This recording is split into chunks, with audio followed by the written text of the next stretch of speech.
Hello everybody and welcome back to the channel. This is Khadirah Muhammad, your systems implementation engineer, teaching you all things tech, automation, and systems so that way you can automate your way to freedom. Welcome back to another episode of Zapier Explain, where I get to teach you about how to utilize the most powerful Zaps so that way you can automate a ton of stuff in your business, save yourself some time, and save yourself some headache on trying to figure it out on your own. Now, before we get started, please go ahead and give this video a like, a comment, and subscribe to the channel. I would so totally appreciate that. And share this video out to anybody you know who also is a business owner trying to automate more in their business so that way they can earn themselves their time back. Now, in this video, we're going to be going over how you can save new Typeform responses into Google Sheets automatically.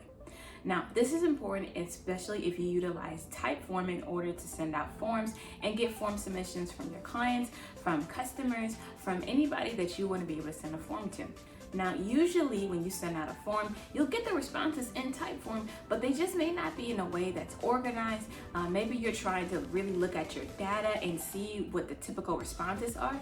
Whatever it is, it can be a little bit difficult if you're just getting like one individual submission at a time.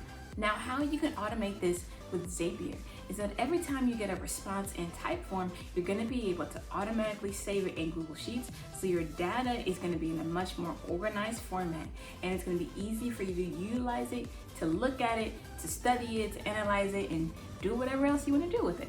So let's go ahead and get in my computer, and I'm going to show you how you can do that right now. Hello everybody, and welcome back to the episode, and let's get into my computer as I show you how to connect your Typeform to Google Sheets, so that way every time you send new submissions or you get new submissions from Typeform, it's able to go into a Google Sheets of your choosing.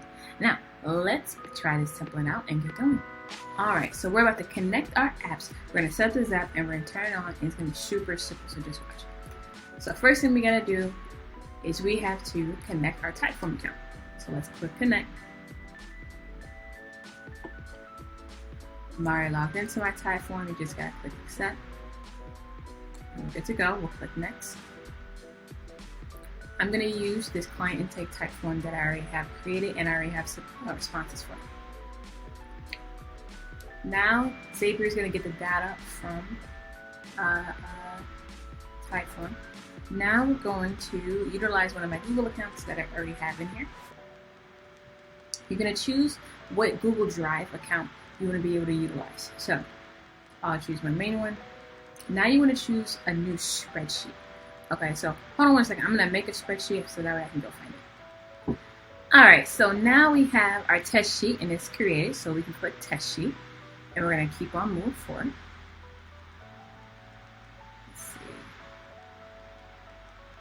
There we go. And we'll use sheet 1. And to give you an idea, the test sheet just have our name, email, and phone number, so we can extract that information. So this is where we're going to map the data from our submissions, and we're going to map it to the test sheet. Now, if you have a lot of columns, if you have a lot of different answers and stuff, you're going to want to fill that out on your test sheet. Like, for example, if you ask people, do you have team members? You want to make that a question so that way you can map it correctly. As in, you want to type it in as a column so you can name your columns. Now down here, I'm just going to take out certain people's information. So let me see if I can get this out. So let's say I want the business name, ask for name. For email, I may say I want the sales manager's email. For phone, I'm going to want the phone number. And that's pretty much it. Like, I don't even necessarily have a ton of stuff right there. So we can use that. I'll click next. And now we're just going to test it out and we're going to see if it comes up. So we're going to send a test. We're going to see what information pops up. And if we got the information, it should have showed up here. Now, it may not look like it, but technically this is correct. The person who filled this out, they didn't have a sales manager, so they didn't put in their email, they didn't put in their phone number. But as you can see, the business name did pop up, and that was correctly mapped. This is really all you have to do, and then your team, as soon as they see this sheet and they see that this gets filled out, they'll be able to use it in order to actually do whatever you do with this information. Maybe you just want to organize it. Maybe you just want everything in one place. Maybe you want other people to be able to see it so they can use the information however you see fit. But that is pretty much it for this Zap.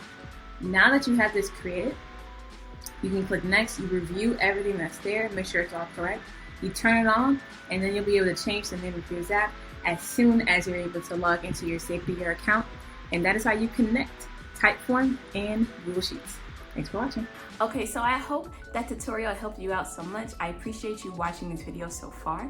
If you really enjoyed that tutorial and you want to be able to utilize that Zap for yourself, you can actually click the link in the description, and what you'll be able to do is I will be able to send you the link to the template Zap that I just showed you. I'll send you a step-by-step video tutorial showing you how to actually work it, and you'll get a written document detailing step-by-step on how to utilize the Zap and a few other use cases and some troubleshooting things as well. If you would like that all in one PDF, I can have the link in the description for you. You can click that and you'll be able to go and take a look at that and start utilizing this Zap yourself. Again, thank you so much for watching this video, and I cannot wait until you guys come to the next one.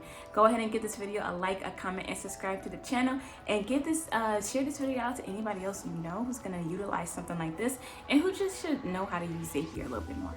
Thank you guys, and I'll see you in the next episode. Bye.